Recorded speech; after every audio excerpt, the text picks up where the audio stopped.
നമസ്കാരം. Third eye ന്യൂസിലേക്ക് സ്വാഗതം. ഒന്നും രണ്ടും മൂന്നും പ്രാവശ്യം വരെ ഡ്രൈവിംഗ് ടെസ്റ്റ് പരാജയപ്പെട്ട സംഭവങ്ങൾ നിരവധിയുണ്ട്. അതിന്റെ പേരിൽ കളിയാക്കലുകൾ നേരിടേണ്ടി വന്നിട്ടുമുണ്ടാകും. എന്നാൽ ഇവിടെ ഒരു യുവതി ഒന്നും രണ്ടും അല്ല ഡ്രൈവിംഗ് ടെസ്റ്റ് പരാജയപ്പെട്ടത്, 959 തവണയാണ്. തെക്കൻ കൊറിയക്കാരിയായ ചാ സാ സുൻ 2010 ആദ്യമായി ഡ്രൈവിംഗ് ടെസ്റ്റ് പാസ്സാകുന്നത്, അതും തന്റെ 69ാമത്തെ വയസ്സിൽ. പക്ഷേ അവർ ആദ്യമായി ഡ്രൈവിംഗ് ടെസ്റ്റിനെത്തിയത് 2005 ഈ 5 വർഷത്തിനിടെ ചാസ 959 തവണ ഡ്രൈവിംഗ് ടെസ്റ്റിനെത്തി. പക്ഷേ ഓരോ തവണയും പരാജയപ്പെട്ടു. ഒടുവിൽ വിജയിച്ചപ്പോൾ അത് വലിയ ആഘോഷമായി.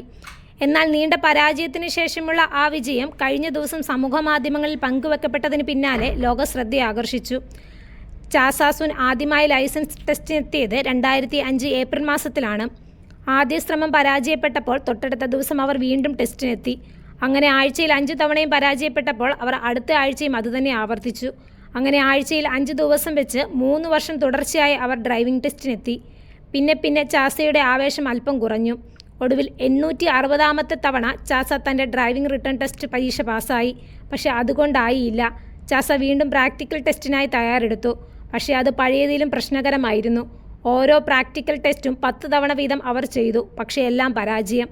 അങ്ങനെ ആകെ മൊത്തം 960 തവണയാണ് ചാസ തൻ്റെ ഡ്രൈവിംഗ് ലൈസൻസിനായി ശ്രമിച്ചത്.